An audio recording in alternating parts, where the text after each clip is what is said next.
Lalu dibawanya aku ke pintu gerbang, yaitu pintu gerbang yang menghadap ke sebelah timur. Sungguh, kemuliaan Allah Israel datang dari sebelah timur, dan terdengarlah suara seperti suara air terjun yang menderu, dan bumi bersinar karena kemuliaannya.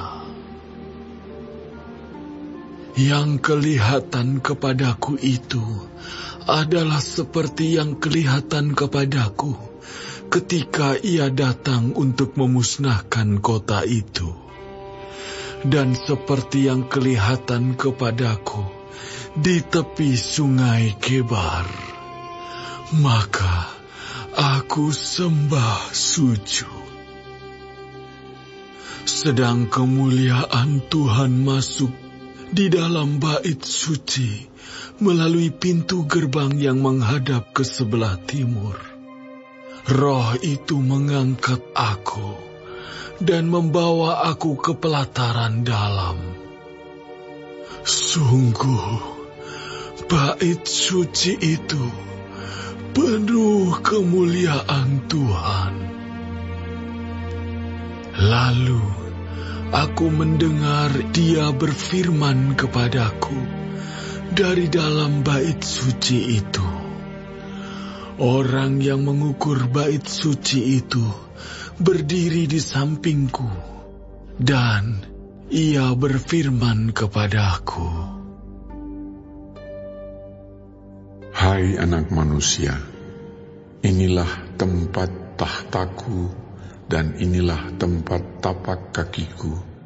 Disinilah aku akan diam di tengah-tengah orang Israel untuk selama-lamanya, dan kaum Israel tidak lagi akan menajiskan namaku yang kudus, baik mereka maupun raja-raja mereka, dengan persundalan mereka atau dengan mayat raja-raja mereka yang sudah mati. Juga tidak dengan meletakkan ambang pintu mereka dekat ambang pintuku, atau mendirikan tiang-tiang pintu mereka dekat tiang-tiang pintuku, sehingga hanya dinding yang memisahkan aku dari mereka. Mereka menajiskan namaku yang kudus dengan perbuatan-perbuatan mereka yang keji, maka dari itu aku menghabiskan mereka dalam amarahku. Sekarang mereka akan menjauhkan ketidaksetiaan mereka dan mayat raja-raja mereka daripadaku, dan aku akan diam di tengah-tengah mereka untuk selama-lamanya.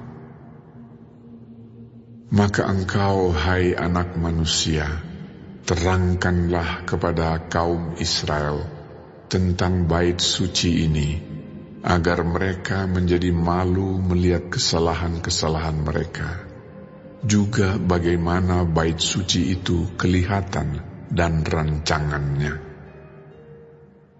Dan kalau mereka merasa malu melihat segala sesuatu yang dilakukan mereka, gambarlah bait suci itu, bagian-bagiannya, pintu-pintu keluar dan pintu-pintu masuknya, dan seluruh bagannya. Beritahukanlah kepada mereka segala peraturannya dan hukumnya, dan tuliskanlah itu di hadapan mereka, agar mereka melakukan dengan setia segala hukumnya dan peraturannya. Inilah ketentuan mengenai bait suci itu. Seluruh daerah yang di puncak gunung itu adalah maha kudus. Sungguh, inilah ketentuan mengenai bait suci itu. Inilah ukuran-ukuran mezbah itu dalam hasta, yaitu hasta yang setapak tangan lebih panjang dari hasta biasa.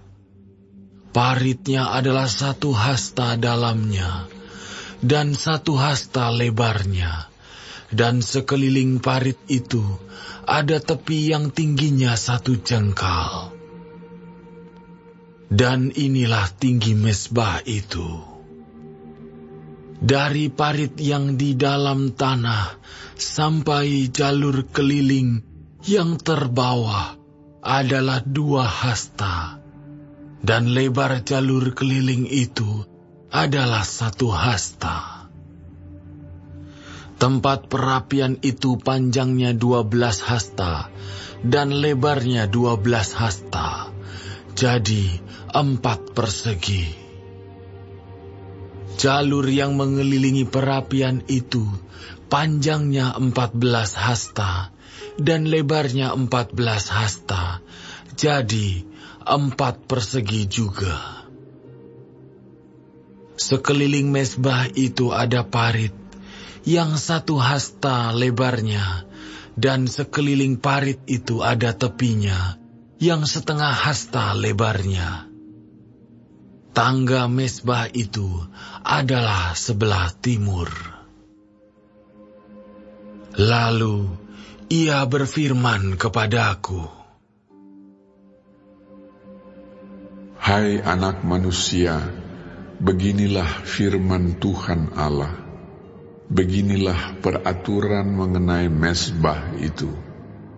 Ketika sudah selesai dibuat dan hendak mempersembahkan korban bakaran di atasnya dan menyiramkan darah padanya, berikanlah kepada imam-imam orang Lewi dari keturunan Zadok seekor lembu jantan muda untuk korban penghapus dosa. Sebab merekalah yang boleh mendekat kepadaku untuk menyelenggarakan kebaktian. Demikianlah firman Tuhan Allah. Dan ambillah sedikit dari darah itu, dan bubuhlah itu pada 4 tanduk mezbah itu, dan pada 4 sudut jalur keliling itu, dan pada tepinya sekeliling. Dengan demikian, engkau menyucikan mezbah itu, dan mengadakan pendamaian baginya. Ambillah lembu jantan untuk korban penghapus dosa itu, dan orang harus membakarnya di tempat yang sudah ditentukan sekitar bait suci, di luar tempat kudus. Pada hari kedua engkau harus mempersembahkan seekor kambing jantan yang tidak bercela sebagai korban penghapus dosa. Dan orang harus menyucikan mezbah itu seperti sudah disucikan dengan lembu jantan. Sesudah upacara penyucian itu engkau selesaikan, engkau harus mempersembahkan seekor lembu jantan muda yang tidak bercela dan seekor domba jantan dari antara domba-domba yang tidak bercela. Engkau harus membawanya ke hadapan Tuhan, dan imam-imam harus menaburkan garam ke atasnya dan mempersembahkannya sebagai korban bakaran bagi Tuhan. Selama 7 hari engkau harus mengolah setiap hari seekor kambing sebagai korban penghapus dosa. Harus diolah juga seekor lembu jantan muda dan domba jantan dari antara domba-domba yang tidak bercela. 7 hari lamanya mereka harus mengadakan pendamaian bagi mezbah itu serta mentahirkannya, dan dengan demikian mentahbiskan mezbah itu. Sesudah hari-hari itu berakhir, maka pada hari ke-8 dan seterusnya, imam-imam akan mengolah korban-korban bakaranmu dan korban-korban keselamatanmu di atas mezbah itu, dan aku akan berkenan kepada kamu. Demikianlah firman Tuhan Allah.